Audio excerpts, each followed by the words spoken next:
Nature has a bunch of different things growing simultaneously. In nature, things are not planted with a lot of space, but they're not planted, they're growing. In nature, that every plant, bushes, trees that are planted, they're not planted.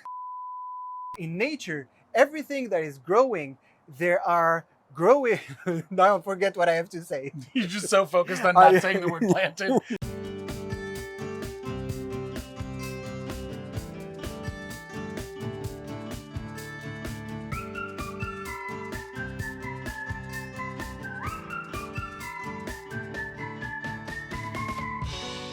Hey guys.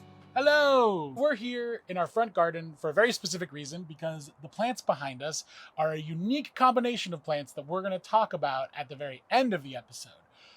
Teaser, ooh, what's coming? But if you're watching this on the internet, you saw the title of the episode and the little graphic image, so you probably know what's coming.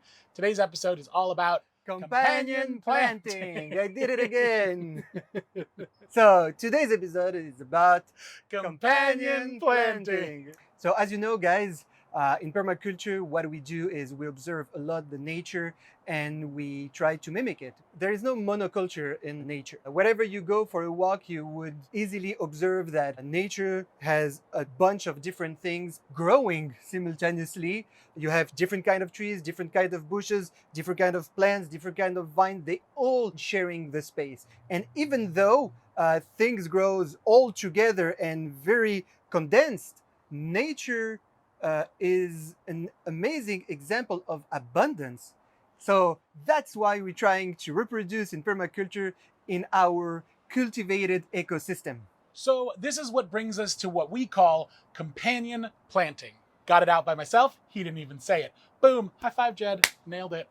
No, I need you. All that means is that we are finding plants that work well together. And we look at three main criteria for companion planting. That is time, space, and function. Time and space, those ones are pretty straightforward. We'll talk about them more later in this episode. But in terms of function, there's actually a lot of functions people aren't aware of that are out there. All kinds of cool things that plants can do to help other plants or hinder other plants. Some examples of function include attracting pollinators and beneficial, serving as a sacrificial plant, repelling pests, serving as a habitat for other life, decompact soil, acting as a ground cover like a living mulch. A living mulch, it's when you have a bunch of straw that's come and walk around and stuff. The night of the living mulch. Yeah. Fix nutrients. Creating shade. Structural support. When we started, it could feel like a little bit overwhelming to know all the things and playing with them, all the functions, etc. So that's what's fantastic about this training, Potager Permaplus, made by Permaculture Design, because it's a very experienced team that worked hard to create those templates. And through the 3 years, we are learning so much about those companion planting and those functions, and that's great. On that note, let's go show you our garden and our really awesome companion planting. Really? Welcome to a very special corner of our garden. This might look like a boring bed where we're just growing some silly vegetables, but actually there's a ton of associations happening all around us right now, both positive and negative. So let's take a look at some of this stuff. First up, we have an association of time and space. Amazing example of that we have here are wonderful carrots. Ooh, yeah.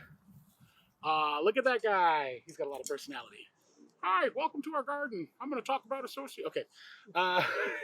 Something that we're able to do, and again, this is thanks to Permaculture Design and something that they brought to us, is we seed radishes and carrots at the exact same time in the same space. We just scatter the seeds throughout. We don't have to be very careful about where we plant them because the radishes are going to sprout much sooner than the carrots. And then we pull them out before these carrots are even this high. So when you're looking at associations, it's not just function. It's not just do they secrete the right chemicals or access the same nutrients or different nutrients. We're looking at things like how can we grow two things at the same time in the same space that aren't going to directly compete with each other. In addition to that, there's another association here. On the outside of these carrots, we've planted these beautiful shallots. Onions have a really positive association with carrots. They actually repel the carrot fly. And in terms of space, they don't eat up space from where we're growing our carrots. So they grow really nicely through the carrot leaves, and they have these nice little tall allium little tops. So we've got two associations happening in this tiny little strip here, about like 8 inches wide, which is really, really cool. One other hidden thing that keen people may have noticed, which is I've got some beans over here on my right, these beautiful butter beans. And beans are really wonderful. However, you do not want to plant beans directly with onions. And the reason why is that the entire allium family, onions, garlic, shallots, etc., they secrete chemicals in the ground that are antibacterial, and they actually harm the rhizobium, the bacteria that helps beans to fix nitrogen in the ground. So you don't want to be planting them at the same time, or they're going to hinder the growth of your beans, which is why we keep our beans on this bed and our onions over here on this bed, so they can't hurt each other. That was your little introduction to our companion planting here. We've got time, we've got space, we've got function, and we've got avoiding negative interactions. So we're hitting all of it in this tiny little patch here in our garden. I'm gonna take my little friends here. I gotta go make dinner right now. So sorry guys, you're gonna be our dinner. Oh no, help, we're gonna be boiled alive. No, I'm gonna bake you. I'm gonna put you in the oven at 400 degrees. Ah, no. This got dark. Hey guys, welcome to our garden.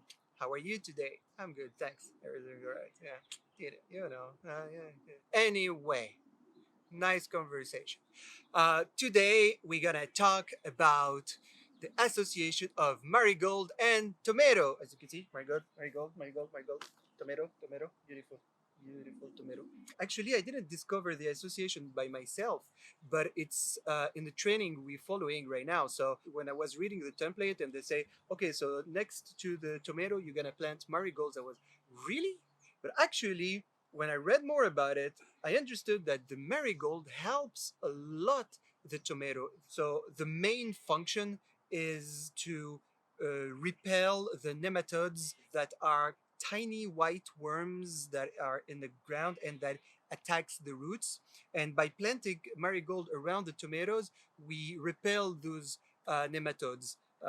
And so they won't attack the tomato roots and the tomato stays healthy. So the second important function of the marigold is it acts as a sacrificial plant. The slugs enjoy eating the marigold leaves, which is good for us because we rather the slugs to eat the marigold leaves than going for something else. The third function that helps also the tomato is the marigold attracts through the flower attracts a lot of beneficial insects.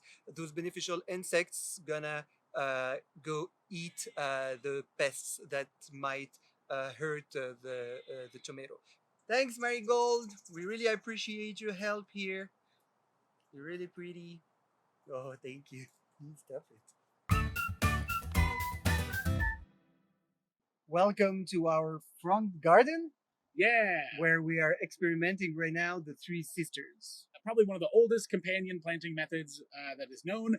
It's a Native American practice of combining beans, corn, and various squash or gourds or melons together. And they grow in really complementary ways. They also happen to provide people with most of the nutrients that they need to survive. There was one study that said that when you plant corns, bean, and squash together, your yields are up to 30% higher than if you were to plant them separately. If you're interested in learning more about the indigenous Native American history of the Three Sisters planting, we're dropping a link to a video from a wonderful group that has done a really great explainer that talks more about where the Three Sisters planting came from, the different methods depending on where in the Americas the groups lived. You know, we've got our three main criteria, which is time, space, and function.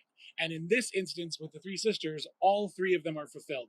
So for the time, what happened is we start by planting the corn. Once the corn grows tall enough, like 5-6 inches, then we plant the bean. In order for the bean to not choke the corn, you plant the squash a little bit later to let the time for the corn and the bean to grow tall enough before having all that ground being covered. So then we've also got space. The corn stalks are growing really tall, and the beans are obviously using those corn stalks to climb up. But at the same time, you've got squash or melon leaves that are spreading all across the ground, that are taking up space that isn't being used by the rest of the plant. So nothing's competing for the same resources here in terms of space.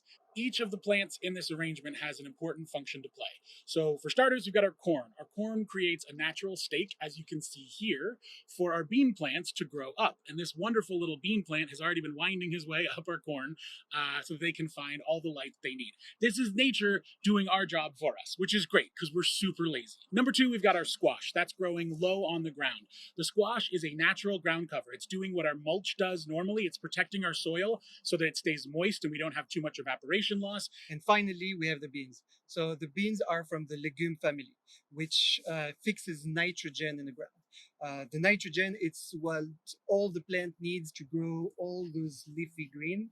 At the end of the season, when the plant dies, all that nitrogen gonna be released in the ground and available for the next generation plants. Thanks, beans. Thanks, beans. Great work. Yeah. Pleasure to meet you. Pleasure to meet you. Awesome work. I love your work. Yeah, it has been It's beautiful. amazing to work with you. It has been amazing to work with you. It has been amazing. Shut up! Did you just come up with that? It has been amazing. That's his third language. It has been amazing.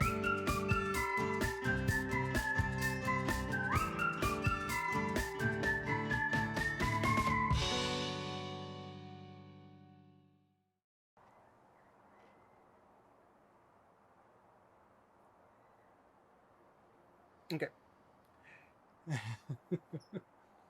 You're gonna cut that, okay? Me dancing.